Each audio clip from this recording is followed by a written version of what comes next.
Hello everybody, we're a bit early to wait for a few more people to join. Roger? Yeah. If I share my screen, does it fill up the whole screen for everybody, do you know? I don't need, oh okay, right. Yeah. I might just maybe I won't do that. I don't know. It fills the screen up and then the images of the people move to the side. Oh, okay. Voila. Thank you.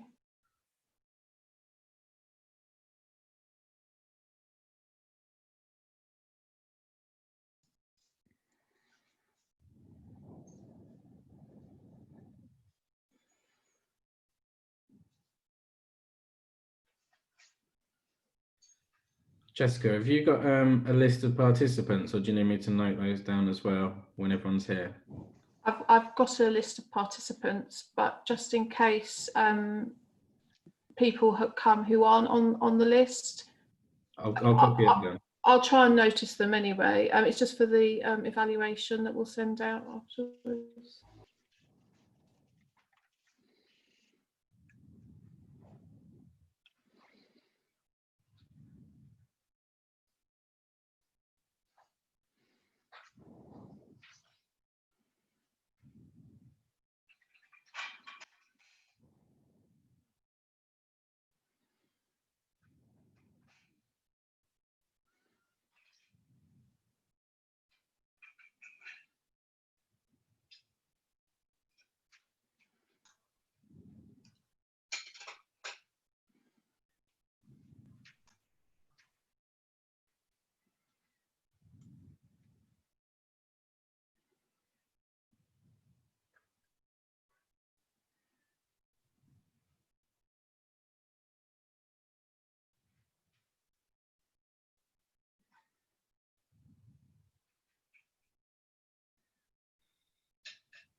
Hello, everyone.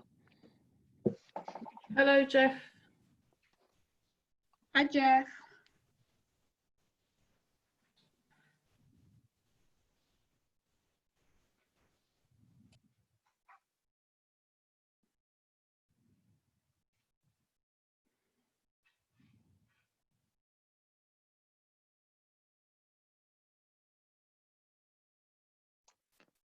Who's that with you, Michelle?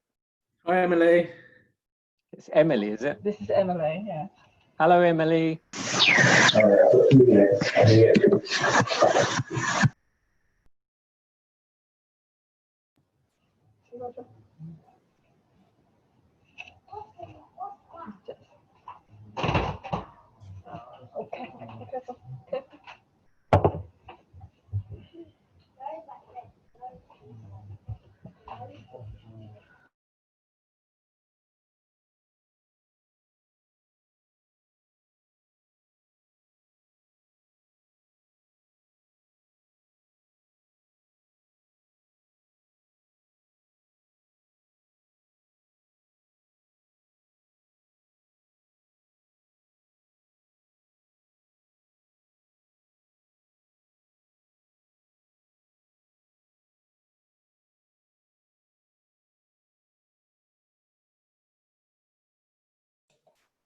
Hello everyone, it's Jessica. I've just popped in the chat that we're expecting over 30 people, so people might be a few minutes joining us, so we'll just give it a few more minutes if that's all right before we start.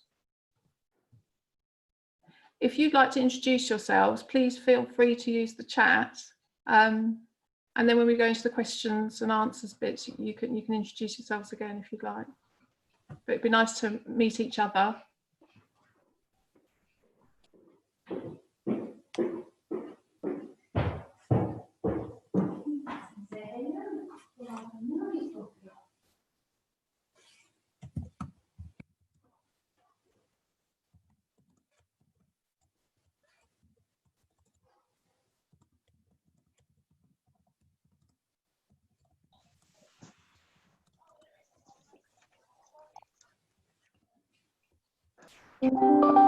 I'm busy trying to decide which virtual background to have today.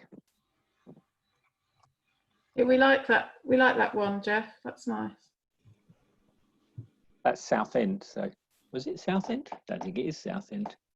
Looks a bit pebbly to be Southend. Who knows?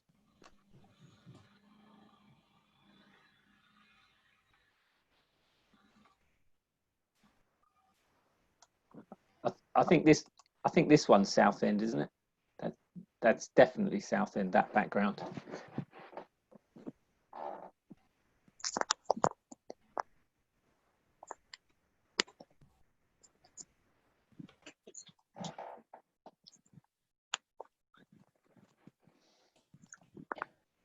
Hello to everyone joining. We're just expecting a couple more people, so we just hold on for a minute or two.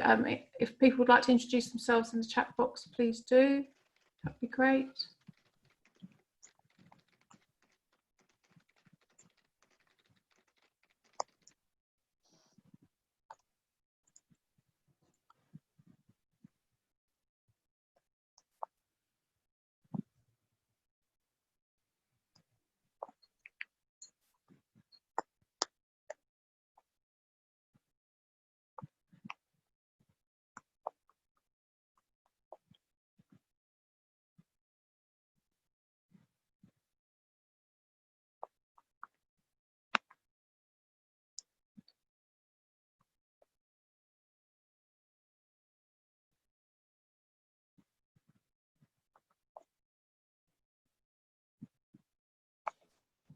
Jeff, I'm just waiting for colleagues from council.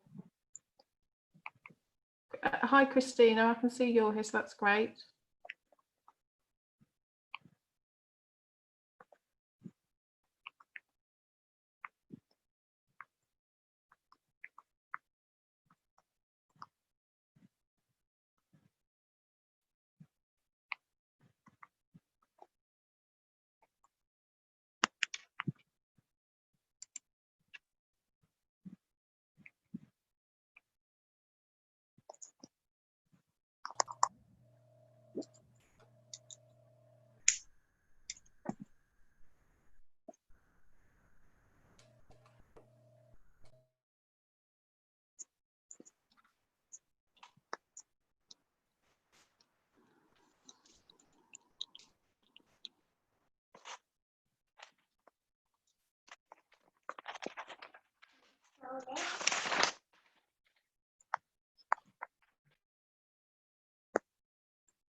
So you're in?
Hi, Suzanne Newman.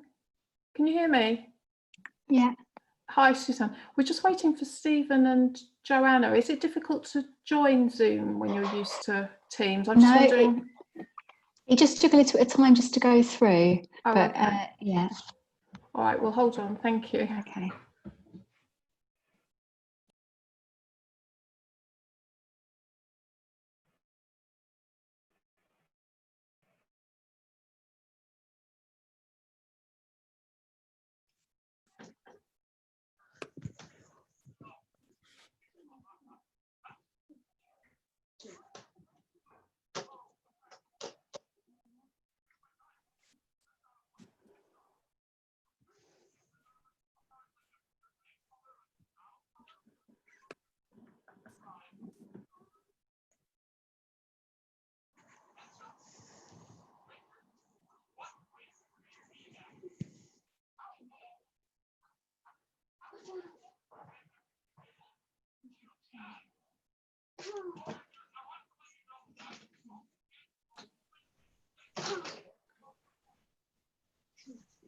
Jeff and Christina, would you like me to make a start with the introductions, and then hopefully colleagues can jump in when they arrive, or would you like me to give it a few more minutes? We've got 31 people in now, so I'll be quite happy, Christina, if you're happy to go ahead. I'm happy Joanna's with us. So, welcome, Joanna. That's brilliant. Okay, so we'll get started. Thank you, everybody. Okay, so normally it is informal, and normally I speak informally, but just because it's the first session, I did want to just say a few words formally to you all and welcome you today. We're so delighted that you're joining the co-production conversations. It's the very first session of the very first co-production week in Southend, so it's great to see so much interest, and we really do thank you for coming. The events are essentially informal, and I don't want to have a long introduction, but I just want to say a couple of things about the session, and then I'll introduce the keynote speakers. If you don't know me, and I do know some of you, and it's lovely to see some faces, but also some new faces, familiar and new faces. I'm Jessica Russell. I'm the co-production champion for Southend. The role was co-designed and co-produced last year between 3 organisations, A Better Start, SAVS and Southend Borough Council. The thinking behind it was to put co-production on the map in Southend and make sure that we really have got our citizens and organisations working together at the heart of things, at the heart of all the things that we do in our town. So I'm really happy that the people who started the process last year are joining us today to talk about that vision. And they are Jeff Banks, Director of Better Start Southend, Christina Jackson, the CEO of SAVS, Joanna Ruffle, the Strategic Director of Transformation for Southend Borough Council, and Joanna's colleague Stephen Mears-Sims, the Head of Corporate Strategy, also from the Council.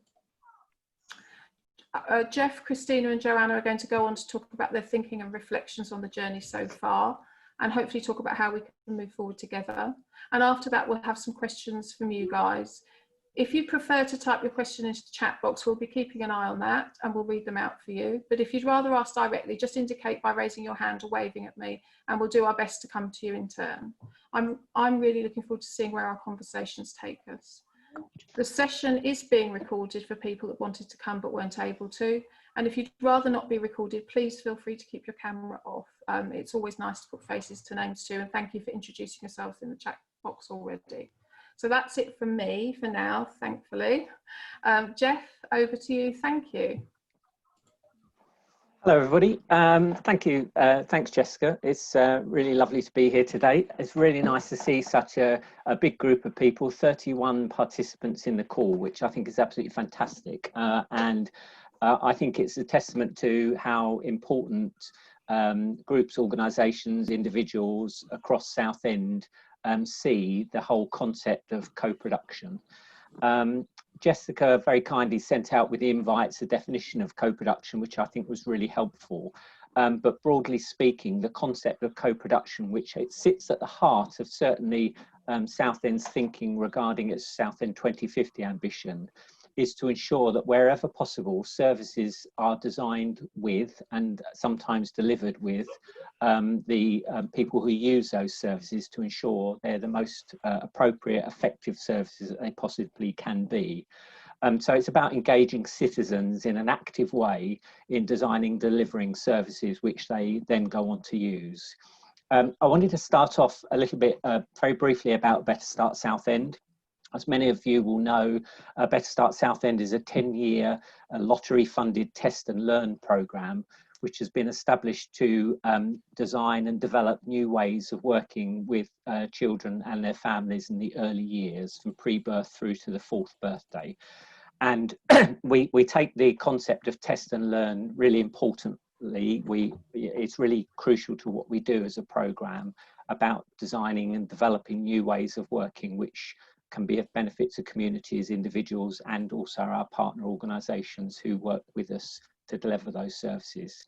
And co-production sits at the absolute heart of everything that we do, because we have a rock solid belief that services that are designed and delivered by and with the service users will be the most effective that they can possibly be.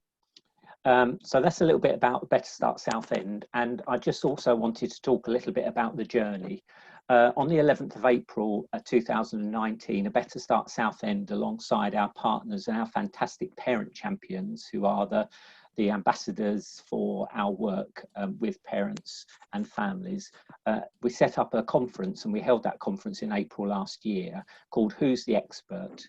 And the concept behind that conference was to test to see what it would be like if we brought together children, families and professionals who work across the sector to share together in a day that was about exploring the concept of co-production and co-design. And it was a fantastically successful day. I think I'm certainly looking at faces of a number of people who I know were able to attend that conference last year. There were 304 delegates attended that conference, of whom 100 were children, which I think was absolutely fantastic. And we presented an event that was designed in every step of the way to be accessible to children and adults equally. And I think it was a fantastically interesting and exciting day, and something of a success story for Southend, because we managed to have a fantastic event that both brought together voices and experts who are working at the cutting edge of co-production, but alongside families, children, and it was a brilliant event that had a great feel and a fantastic sort of community vibe to it. I don't think I need to kind of sort of play about with the concept of the idea of who's the expert, because it was really clear. The message that came from that conference was absolutely unequivocal, that the people who are the experts are twofold. One is people who are expert by experience, people who have the lived experience, people who live in Southend and receive services day in, day out. And then the other side is people who are expert because of their qualification or because of their profession. And I think the resounding message that came from that conference just over a year ago was that the best solutions for supporting children and families in our instance, but also I would suggest across children and adult services, is when you get an absolute equal coming together of those people who are expert by experience, they have the lived experience, and those who are experts by professional or qualification coming together in the same place to meet the needs of local communities. So it's a hugely exciting event, and at that event, Joanna Ruffle, who you'll hear from in a moment, she announced the fact that we would be jointly supporting a post, a co-production champion, and here Jessica is, just over a year on, and today is part of that process of coming together and touching base again to see how we've moved forward. I think my general impression, and Christina and Joanna will talk more about this, but I think my general impression is I think we've succeeded in raising awareness about the importance of co-production, about the importance of ensuring that citizens are involved in the process of designing and delivering services. I think we've certainly got further to go in terms of bringing that to a reality and making sure that we do that in our work day in, day out, but I think we've certainly started that journey in a really positive way. So I'm looking forward to your questions in a moment, and to sharing some really interesting and exciting events and activities over the coming days. Thank you. Thank you, Jeff. That's really great. Just a quick quick reminder, if it's possible, if you're not talking, to pop yourself on mute. So that's really great, so we don't get too much feedback. I think we're going to go to Christina next. Is that right, Christina?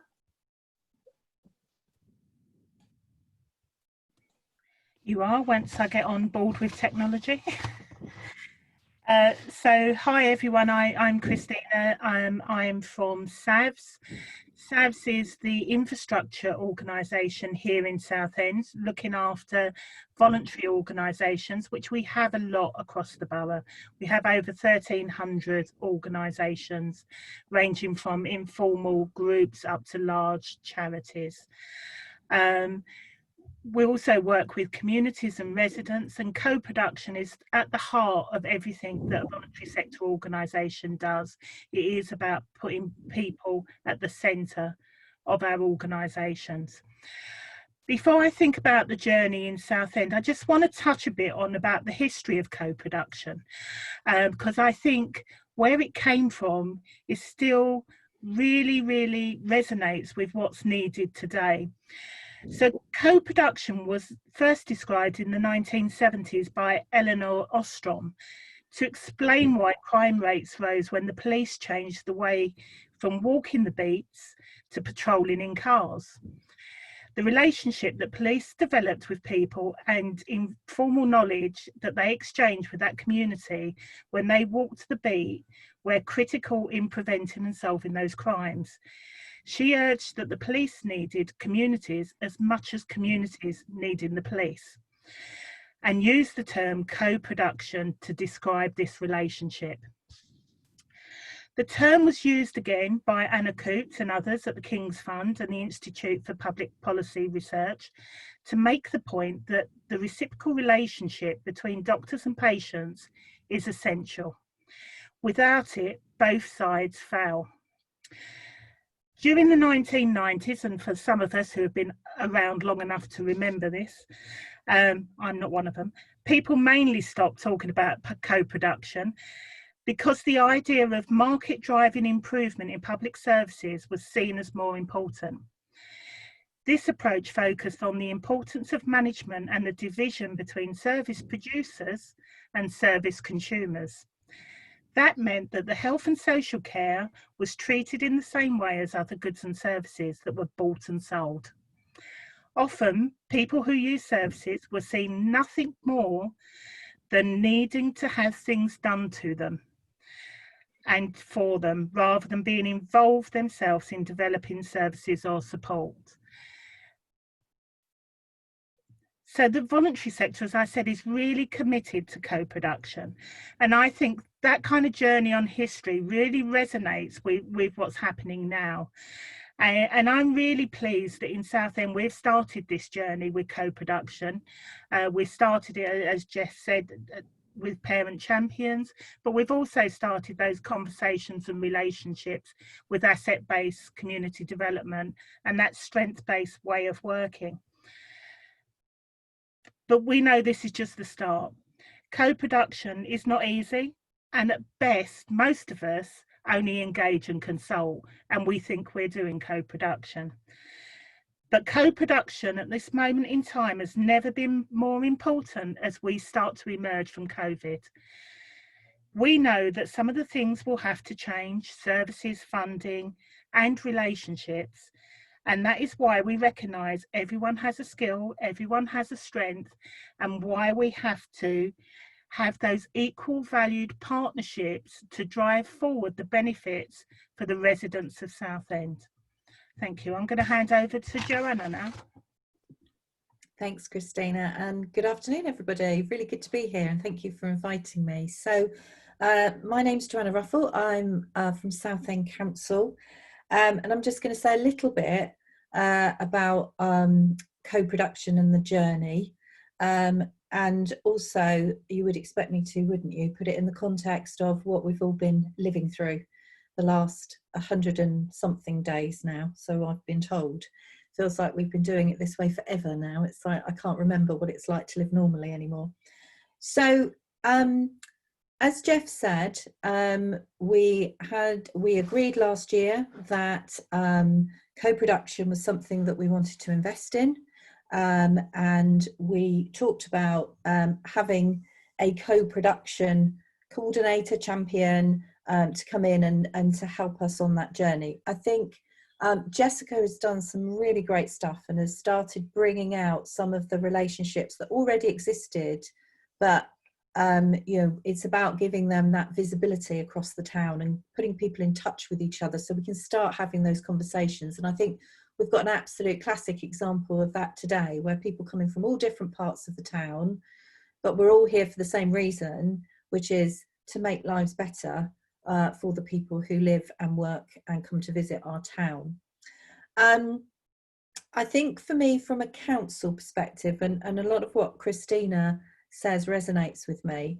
I was involved in, not in this council, but in a different council during the 90s, when everything was focused around competitive tendering and CCTV. And that really dramatically affected, I think, the thinking and the mindset of people who were working in public services at that time, because everything became about a commodity, everything became about price, and everything came about, we will commission, or we didn't, I wouldn't even call it commission, I wouldn't give it the benefit of that word. We would buy things to do things to other people. And at the council for the last 2 or 3 years, we have been trying to unpick a lot of that learning and a lot of that legacy. For those of you who work in the council, apologies, because I'm going to make a vast generalisation now, but we have started our careers really about how can we do things for people or to them, rather than where we now want to be, which is how do we do things with people. So the fact that Jessica's here, the fact that we're having this co-production week this week, the fact that we're having this conversation, I find really heartening, because I know we've still got a long way to go, but we have to start somewhere. So we are getting a much better understanding of what co-production means in the council. And I would say to all of you out there who are not working in the council, we really need your help with this. Because when Jeff says who's the expert, he's absolutely right. And it's not the council who's the expert in this. I'm the first to admit that. But we really need some help to be able to get co-production and the principles of co-production into our DNA. So rather than just, oh, we could have done a bit of co-production there, couldn't we, when it's all too late, we actually need it in our DNA before we even start thinking about things. And I think there are some really good examples of where we're starting to do that with support from A Better Start and from SAVS and from a lot of the other organisations that are involved. But we need to make it systematic and business as usual. And I think when I was reflecting on it before I came on this call, a lot of those examples are very much people-based, which you would expect. I think we've got another challenge about a lot of the services that the council currently delivers are place-based, and they should be co-designed and co-produced also. This isn't just about the kind of the people, adult, children, social care element. This is about everything that we do across the town, because they all link together. And I think the other thing I'd like to say, and I know we want to open it up to questions, but the other thing I would like to say is that I really, really would urge all of us to think about what we've learned during the COVID response. I never expected to experience a pandemic in my lifetime. So it's something that has affected all of us. It's affected all of our organisations, but it's also affected all of us personally. And there have been some amazing examples of how the people of Southend have come together in a crisis to look after each other, look after people around them, to protect people in the community. And I think we really need to acknowledge that and say a big thank you, because I know a lot of people on this call have been very heavily involved in that, but also to say what learning can we take from that and how can we consolidate and strengthen that going forward. On a very sort of like practical admin-y level, I hope most of you have heard about our Southend 2050 ambition. What we are doing at the moment, and Stephen, who's on the call, is leading this work, is we reread the ambition sort of like 2 weeks into COVID, and we said, well, actually, this ambition is even more important than ever now. There's nothing that needs to change about it. We just need to make it happen. But we are looking at the roadmap for the next 5 years, and we're looking at whether some of that needs to be tweaked, changed. Some of the outcomes are no longer relevant because we need to look at it through the lens of COVID. Others, I'm pleased to say, we've kind of ticked because COVID enabled us to do them really, really fast. So that's really important that everybody gets involved in that. And as I say, we're working with our politicians currently. We will have a refreshed, first stab at our refresh roadmap in the next month. And I would really urge all of you to get involved in how do we start to really bring that roadmap to life, and how do we start delivering it together. As I say, I think there's a lot of learning that's come out of it, a lot of things that we've done really, really well, a lot of things that, God forbid we had to do it all again, we might do a bit differently. But what I want to get to is that the really good stuff that's come out of COVID, that we turn that into real outcomes for the people in our town, and that we do it without having to have a pandemic to do it. I think some of the examples of where we've worked together have been so brilliant. You know, I've popped into the Civic a couple of times, and, you know, talking to people on the COVID helpline who come from everywhere to support that service. It really warms my heart, but I also think it took us a pandemic to do this.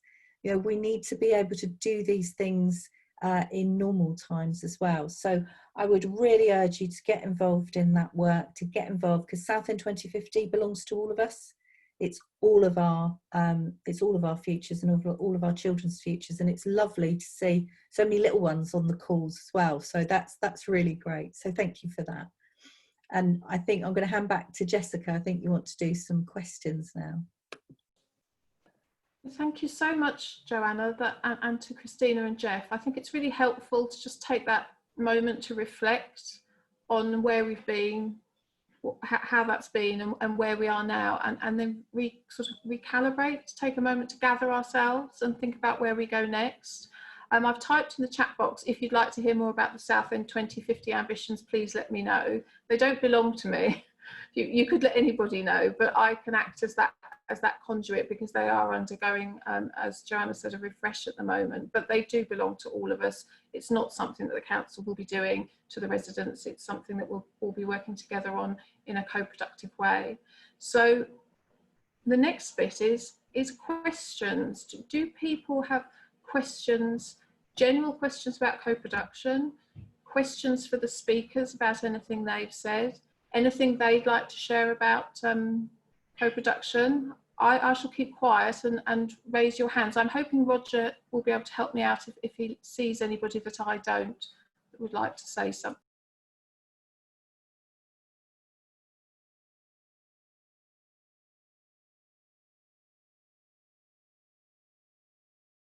We've stunned you all into silence. I can see Rob's got his hand up. So Rob, would you like to introduce yourself? And yeah, sure. So Rob Sharp, I'm a graduate trainee working for Southend Council in corporate strategy at the moment. My question was just going to be about, as Joanna mentioned, we've seen like some really excellent community engagement over the COVID period. In terms of co-production, how do we make sure we're co-producing with those people that haven't engaged so far? And how do we use co-production to get out to the areas where, you know, perhaps the people that don't always shout the most, that might not get heard often? Shall I mean, I don't want to jump in, but I can jump in. Does somebody else want to take that first? I'll just do a quick response to that, and then I'm sure Christine will be jumping to get in on that. Rob, I think it's an incredibly intelligent question, and I think in many ways it is the $1 million question, because we all know in our work that engaged people are the easiest to engage. You know, when we turn to our citizens to hear their voices, we will often see people that we recognise because we've spoken to them many times before. And we love those voices and we value them, and we're grateful for them. And I'm looking around this chat today, and there's so many of our fantastic parent champions who are so much an important part of our work in A Better Start Southend. They're really critical to what we do. They help steer and inform our decision making in such a powerful way. But I think the thing about reaching the parts that we don't normally reach, I think, is the key challenge. I think the absolute critical answer to that is about diversity of approaches. Because for every meeting that you hold, you exclude 75% of people who don't like going to meetings. For every online consultation that you do, you exclude 60%. I'm just making these figures up, by the way, but you exclude 60% of the people who don't like doing online questionnaires. For every conference you set up, you exclude, you know, the 90% of people who don't go to conferences. So I think there is never one size fits all, and we have to really diversify the way we are communicating and the way we are having conversations with people, because there's no one mode which will reach everyone. And the moment that we think that a single engagement portal or platform will be the magic bullet that will solve everything, I think we will find that we will fail. So I think it's about real diversity of approach, making sure we're talking to people where they are and in many different diverse ways. And I think we have to be really positive and proactive about that, because I think if we don't reach out and we don't go to where people are, then we will never hear those voices. So I think for me, I think that's the absolute key. I think it's about diversity and making sure that we are not using single channels.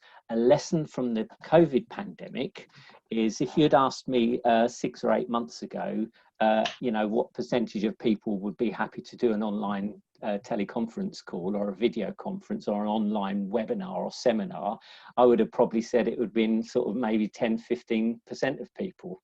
I would say that completely differently now, because we've all had to embrace digital technology in order to communicate with our friends, to engage with services, to reach out for support when we've needed it. So I think there's a really interesting point. I think we can look at how we can use these digital channels more, noting the fact that, as I've said before, if you do everything digital, then you exclude the 10, 15, 20% of people who don't have good access to digital or don't feel confident with it. So again, it's not a one size fits all, but a real diversity of approaches, I think.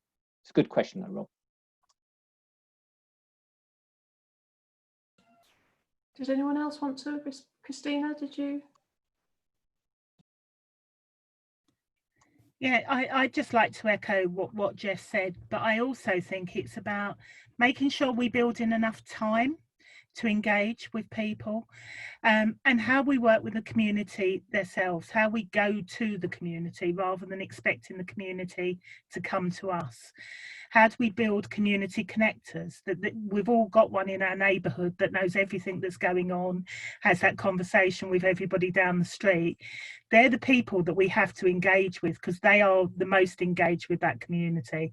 And we need to take things down to sort of street level or bumping places. You will find people at the supermarkets, you will find people on the buses, and it is that diversity approach around how we do things differently.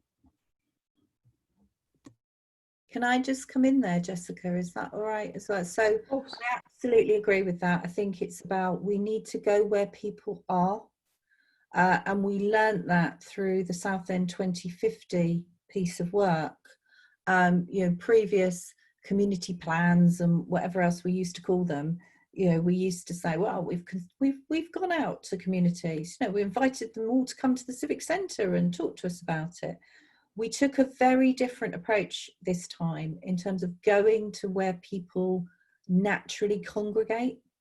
And I was, you know, I think as a result, the output of that, because the Southend 2050 ambition is no more than an output at this stage, is much richer as a result of that. So I think we have got to use every opportunity, every means we can to bring those voices in, because I absolutely agree. We often only listen to the usual suspects, the people who are confident, who are very good at complaining and making it clear what they don't want. And there are lots of silent voices in this town, and we need to find a way to hear those silent voices.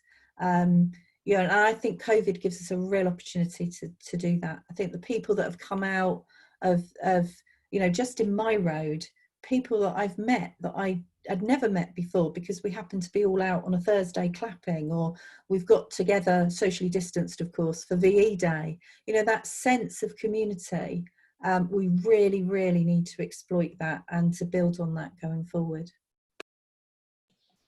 Thank you, Joanna. I'm just keeping an eye on the chat box. So Rachel Roach has asked what our plans are for having a diverse approach, for taking that diverse approach. And I think Christina's, you know, I think we've sort of started to answer that a little bit around the community connectors, about going where people are.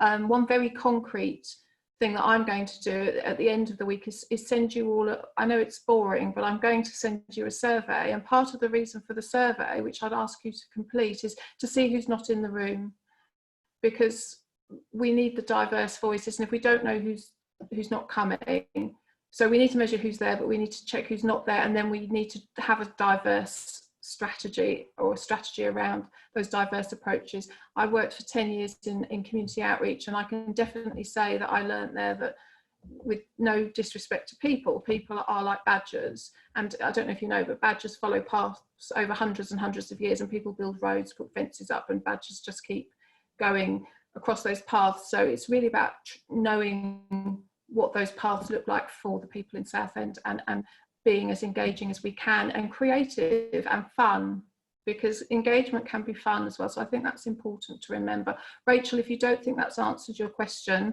please put in a follow-up in the chat box. Gemma said, sorry. I was just going to sorry, Jessica, I was just going to very quickly say about Benedict and Rachel's really important points about building trust, in that I think that's so key, because we have some colleagues around the table today who've worked for many years in working on consultation initiatives and do absolutely fantastic work in that.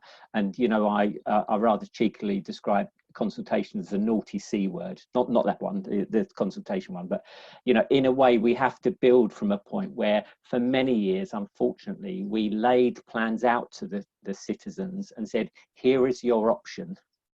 Notice singular, here is your option, and we've come to consult with you on it. And therefore, I think we've got to go back and reverse out and find a different way. And Christina and Joanne are so right, because I think about going to where people are, but also in what direction is the co-production happening? You know, is it coming from services to citizens? I actually think we'll need to swap that round and have co-production coming from citizens to services. And that is a real ambitious and bold idea, the concept that citizens begin to approach services with their needs rather than it being the other way. So I think a lot about building trust, and I think Rachel and Benedict make really good points in that. But I think we've got to keep at it and keep that persistence. Somebody else said in the chat thing about, if you meet someone a first time, you meet someone a second time, you meet someone a third time, eventually you'll build that trust, and people will start to see that you are receptive and you are with them on this journey. So I think it's really key. Some really intelligent points there. Thanks, Jeff. Rachel's pushing us hard on this question, and rightly so. So I was just thinking, Rachel, what Jeff said about you know, approaching organisations as young people to talk about what you need, but but us talking to you about how we make that easier for you to do that approach, how we support you to do that. So I think that's a conversation we should definitely have. Perhaps we can continue that during this week or later on in this. There's loads of great points. I'm going to struggle to keep up. Benedict, do you want to make your point yourself that you've popped in the chat?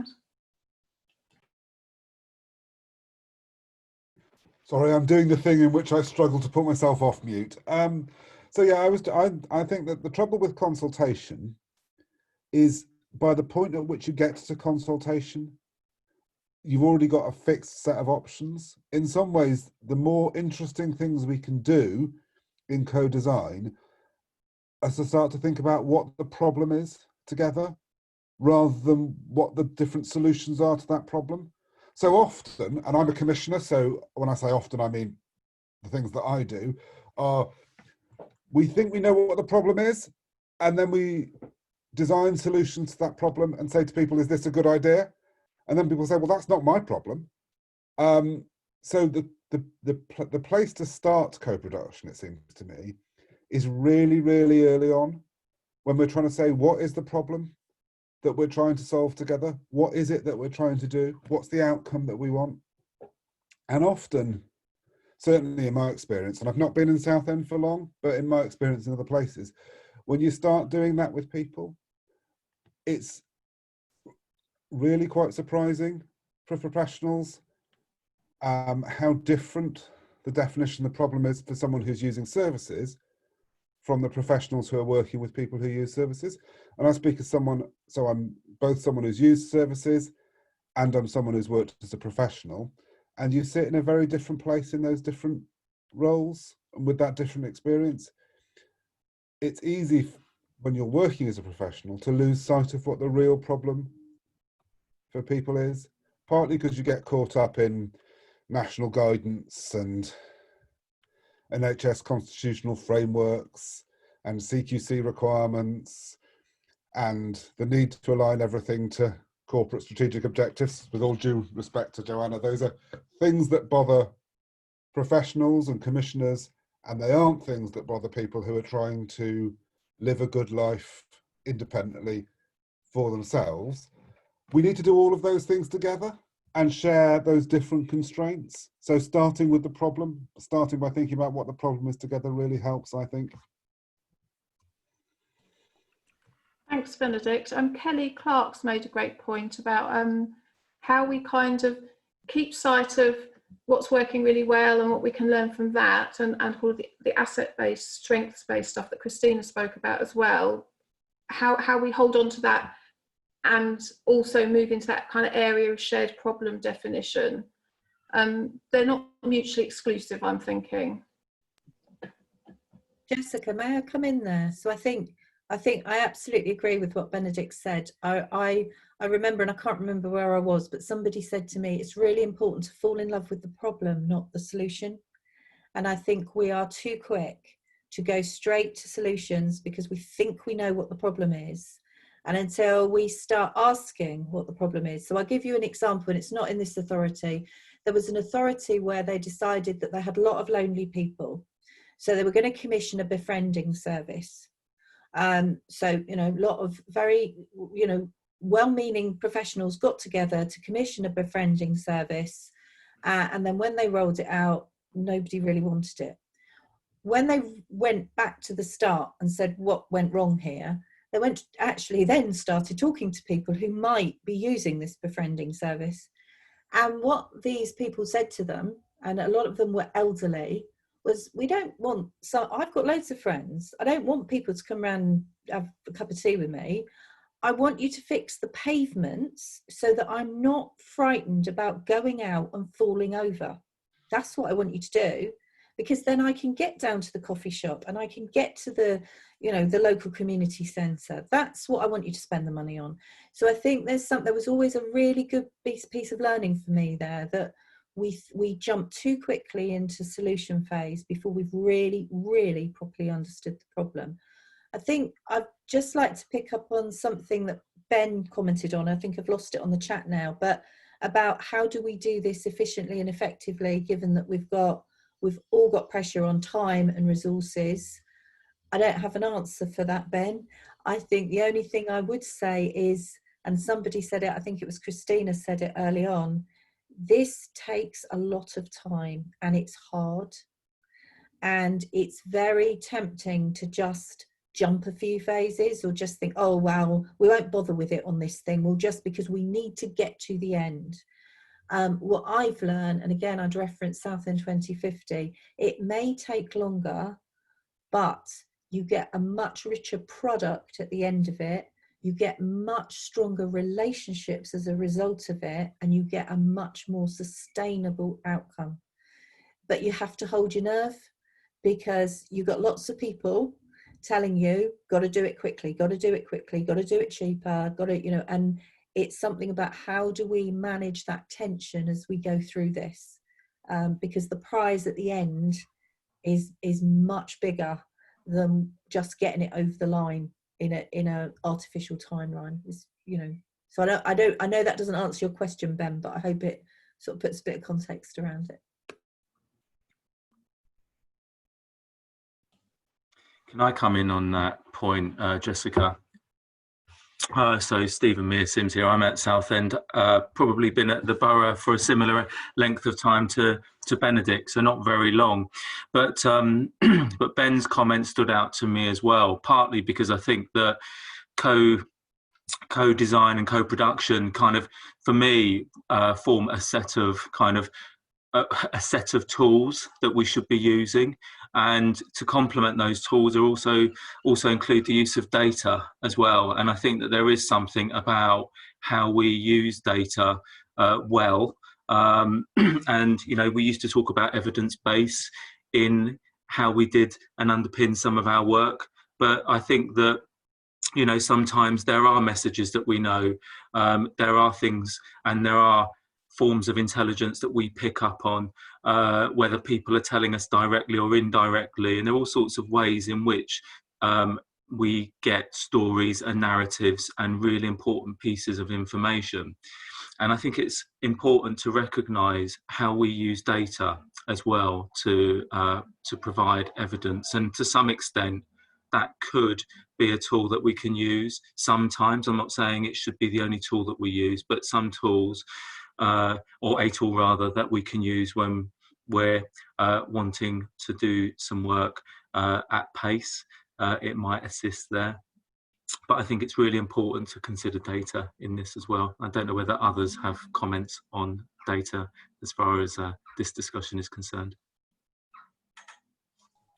Thanks, Stephen. I think that's a really great point. And I think one of the challenges for co-production is that, you know, we're always balancing the needs of the community with the needs of the individual, with the resources available. But that's also the beauty and strength of the work, is that the more that people understand what we're working with, and the more minds and the diversity of thinking and experiences we have around that, the better we are, the more likely we are to kind of reach those sustainable outcomes that Joanna spoke about. And I think it's really a good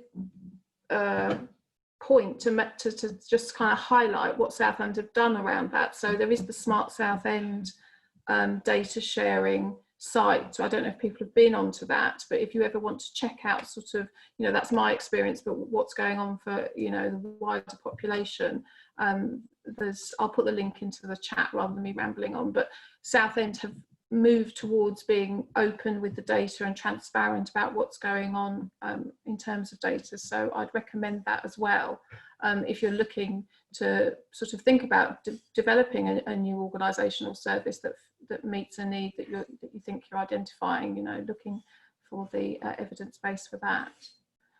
Who's next? There's loads of questions. I can't keep up. I'm going to read Ben's. Do we have a sophisticated customer intelligence hub that allows residents of Southend to feedback on things that are working well, not so well in their daily lives? That's Ben's question. I think we have a session on that later in the week, don't we, Jessica? I think, perhaps. Yeah, so it's kind of not quite there yet, I would say, Ben. So it's the Your Say Southend site. It's a replacement for the consultation portal. Whether you would say it's sophisticated, I don't know. Come along and co-produce the outcomes with us from the tool. Yeah, so I think that's on, it's next week on the 14th in the morning. You'll say Southend. Can I, sorry to leap in again, can I just reply to Tracy's comment? Tracy is the council's local officer. Hi, Tracy. I just challenge whether we need an SBC working group. I would urge us that if we're going to bring people together to talk about co-production, I agree that we need to get our act together in the council to know exactly who's doing what. but I think a council only working group is probably not the way to go on this. This is about us doing it, because it then just, for me anyway, you may feel differently, but it just confirms that kind of we're somehow different. So I absolutely agree that, you know, I've worked at the council for 15 years. I still fall over things that I didn't know we were doing. You know, we're everywhere, but it's about how do we share that, but not just share it amongst ourselves, but actually share it with everybody across the town, all our other partners, all our communities, all the people who are working in our town for our people is what I'd. Yeah, I think I agree. I just think that internally within the council, I think you're right, we probably have more people involved in co-production than we know about, and probably just having a kind of a steer or just an understanding of what we're doing as a council and who's involved. But I absolutely agree. I mean, it needs to be much wider, but it sort of feels like we're all in little silos at the moment. I'm struggling. I mean, I'm really struggling with it at the moment. So yeah. And I think on that, Tracy, we are still very much a silo-based organisation. We're working to break down those walls. What I learned, as it was a kind of one of those moments for me, was that those silos only matter to us. Absolutely. They don't matter to anybody else, and actually nobody else understands them. That's right. You know, there's even more reason to break them down, because they really don't make any sense to anybody outside of the council. They're all an internal kind of world that we live in and we think is everybody else's world, and actually isn't at all. And also, Joanna, bear in mind that the council is only one of probably a dozen statutory organisations providing services across the borough, and probably one of 50, 60 organisations in total that are providing direct services. And if you look at Christina's experience in terms of voluntary sector organisations, probably hundreds. And so, you know, again, you make a really good point there about who actually cares. You know, in a way, the structures are at our end, you know, at the service land end. You know, if you are, and also just a quick point I would just make here, that I have yet to ever be, if for those of you who know me, I've occasionally in a meeting said, can you put your hand up if you're not a service user? And I've never been in a meeting yet where anyone has been able to put their hands up and say, I'm not a service user. So I think we have to recognise that each and every one of us are using services every day. And I think the better we're able to recognise our knowledge and experience as service users as well as service providers, you know, will make our conversations far richer. Not thinking it's you know, a kind of us and them, but I think the borough is only part of it really. And you know, we've got partners across health, education, social care, community safety, juvenile justice. You know, you begin to list them out. It's an enormous list. So I think it's a challenge for us to bring together all of those players, isn't it? Really.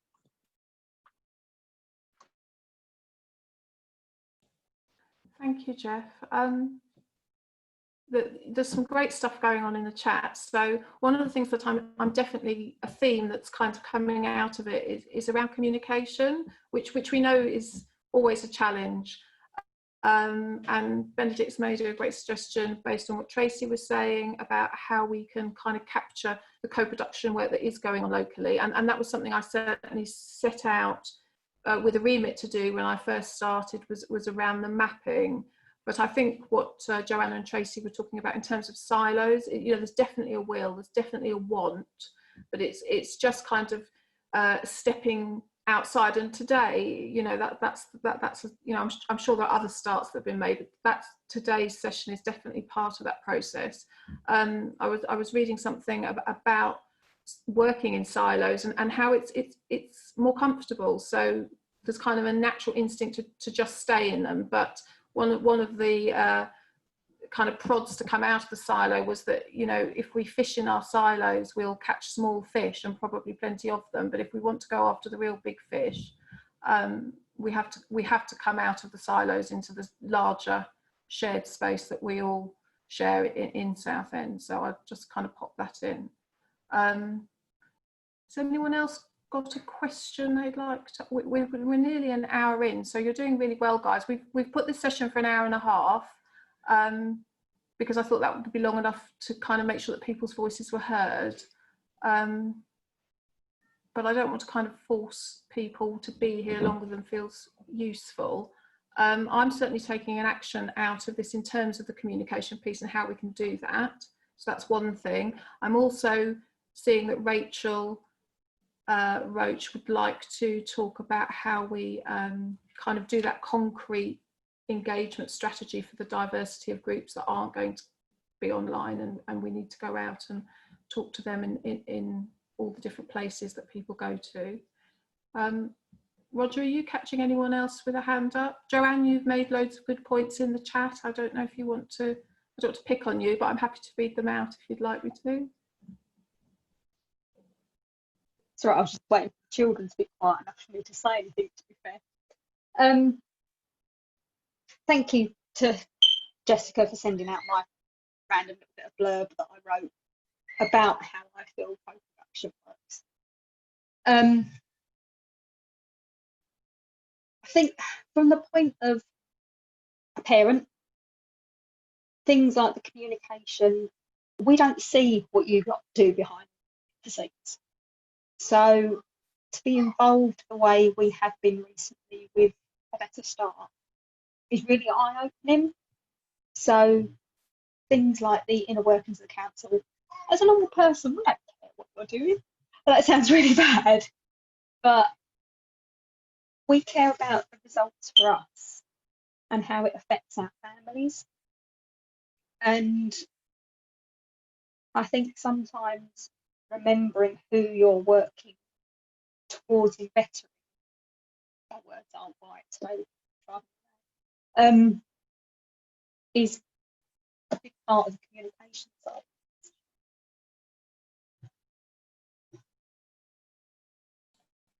Thank you, Joanne. That was, I've also sent out a link to Joanne's article. Joanne's been working with A Better Start for a while now as a parent champion, and she's really involved with the co-production there. So she's written a really great article on LinkedIn about her experiences and how she sees it, which we're circulating this week as part of the celebrations. Are there any other questions? Oh, so Kelly is talking about practical examples of co-production success. So Julie Painter from the council has said that they're looking at those practical examples. I'm going to be honest here. When I started in Southend, I was looking for practical examples, and there are elements of co-production, and I'm talking about just broadly that there is some great co-production stuff, but the kind of end-to-end co-production, I think that's where we are really going to push ourselves for the coming year, where we do that thing that Benedict talked about, is where we don't assume we know what the problem is before we start to think about solving it. We talk to people about, in the way that Joanne's saying, you know, what matters to us, that we understand that better, and then we come together around that and then go on that journey together. So I would say the coronavirus action line had strong elements of that in the emergency response, and Roger was part of that. There was definitely quite sort of co-productive working.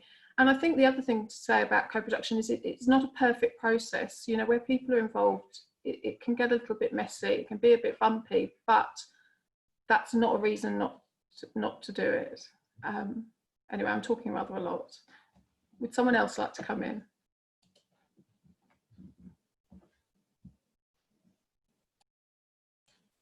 Rachel's made a great point. She says the approach we need is to break it down and take it step by step so that it is not a beast to try and tackle. So it's that don't eat the elephant whole. You know, my daughter's a vegan, and if she was sitting here, she would go, what are you talking about? Catching fish, eating elephants? Stop. I'll stop. I think, Jessica, I totally agree with that. The other thing I think is sometimes just have to do stuff and see how it plays out. I think I'm totally with you, Joanna. Yeah, I think doing is so important, isn't it? Yeah, Yeah, we just have to keep doing things. Jessica, I think Sian Ansell might have an interesting point that I think would be, if I can put you on the spot, Sian.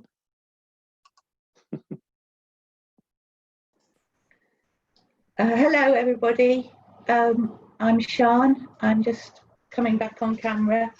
I just quickly sent a comment to Jeff to say, is this relevant or shall I keep stum? And Jeff said, go for it. And now here we go. So I have the great pleasure of working with my colleague Lindsay and the Let's Talk team within ABSS, focusing on early years. So my comment about finding a measure really is crucial from my perspective, where we consider that long range for an adult. So having those longer perspectives, taking time and a measured response is absolutely key. However, for our 2-year-olds and our 3-year-olds and our 4-year-olds, they only have one chance to be 2, to be 3, and to be 4. And so how you find that balance between understanding what the problems are, finding times to bring people together, to act together in order to ensure that our 2s and our 3s and our 4s have that fair and equitable chance is like the balancing act that I find very tricky, because it is so true. Our youngest children only have that moment. You know, if we think about springs and summers and autumns and winters, our children, their spring that's their childhood. It's so short when you compare that to the fact that I'm now 56. My grandma lived to be 102. Her winter and her autumn was incredibly long, yet her childhood remained the same. She was 2 for 2 years. So finding the way to ensure that the 2-year-olds and the 3-year-olds and the 4-year-olds, our youngest members of our Southend community, have the best possible start, I think has to sometimes, we have to find the way of having that long view with the short-term impact that we need now, the act that we need now. Does that make sense? Or it makes sense to me, Sian. I think, but I think gone off completely in the wrong it's way. Fine. But I'd connect it back to the point that Joanna made, which is the thing about just doing stuff, you know. And I think, you know, if we have safe spaces where we can try things and we can work with communities to explore things and learn by doing, you know, learn by doing things together, I think is really powerful. I'm going to shut up because Absolutely.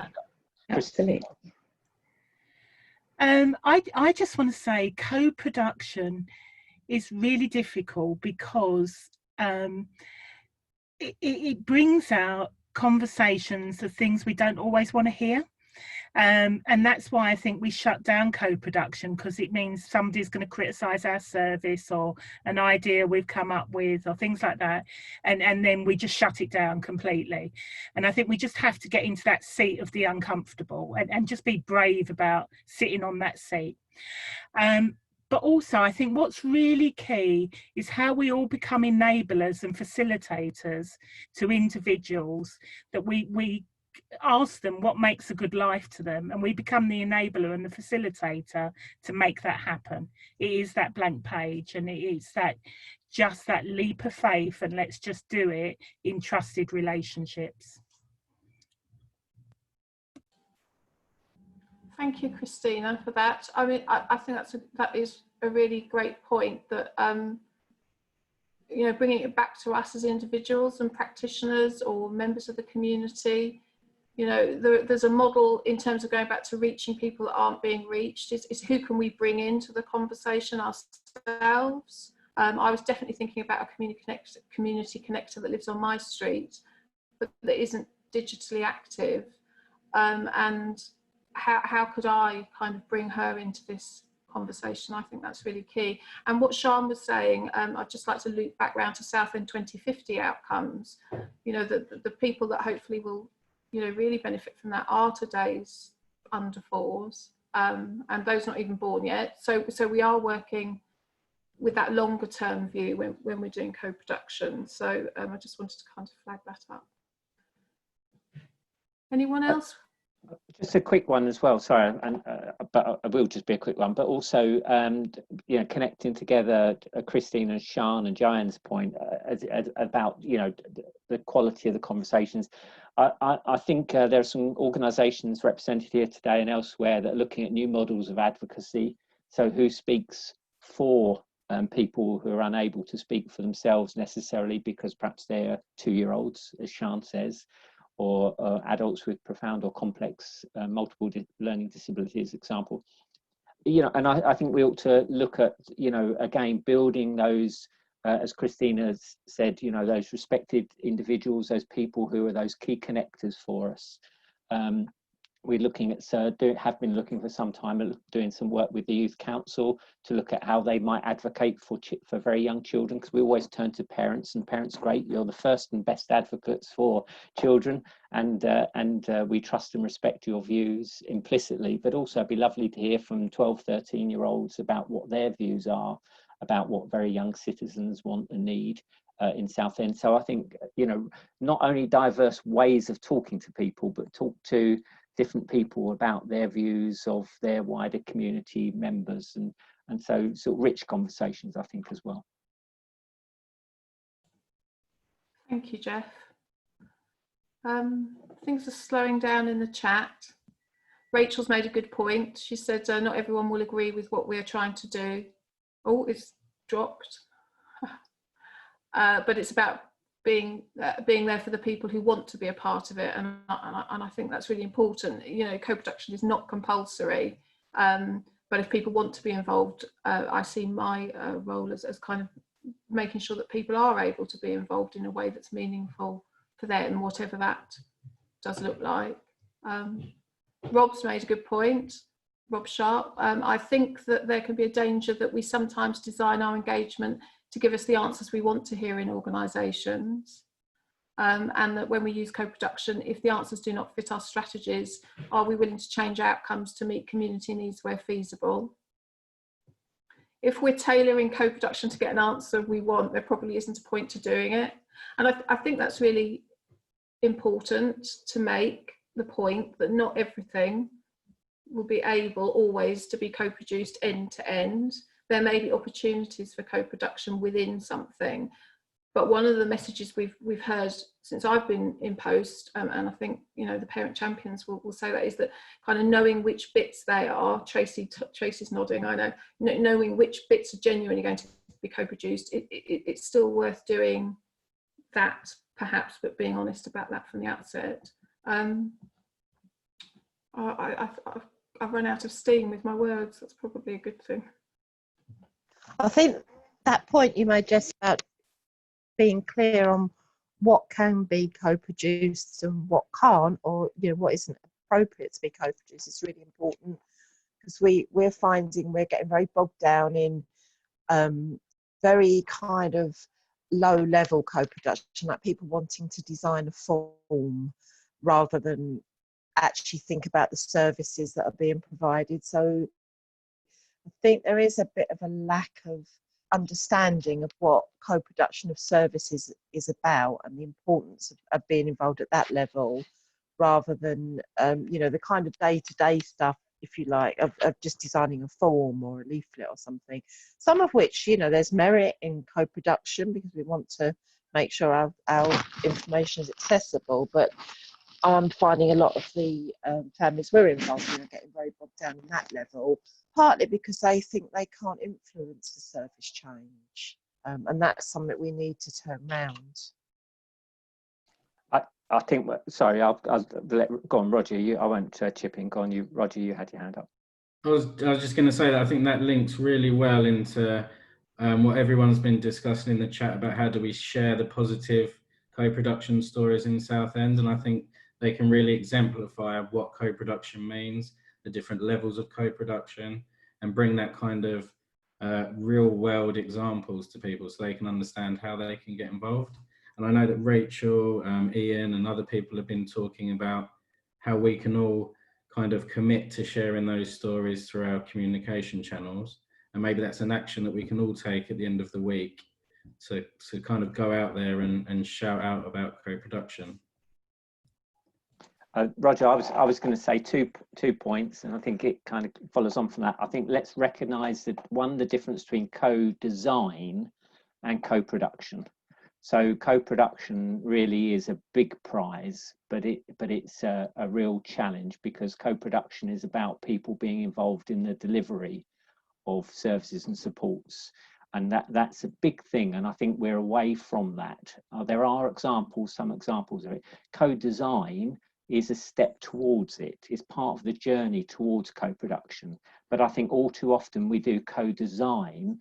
So we get together with communities, we design services, and then we say, cheerio, we'll see you again in 3 years' time or 5 years' time when we're going to recommission this, and then we get on with it. And so I think it's about having people involved throughout the journey of the delivery, the review, the monitoring and evaluation. But just to Tracy's point, do not underestimate the power of people in being involved in small steps, because small steps often make big changes. And so actually opening up the small processes, having conversations with people about the accessible design of a form or refining a process, those things add up to big changes, and they create a culture where people come to see themselves as being valuable and important. So don't underestimate that stuff, Tracy, because I think those things are really important. Benedict, you've been waving, I think, weren't you? So yeah, I was just going to reflect on something you said about co-production being the big prize. I think it's really easy from a position inside a local authority to not realise quite how much co-production is in fact already going on. Most people, most of the time, are supporting their neighbours or their friends or their family members.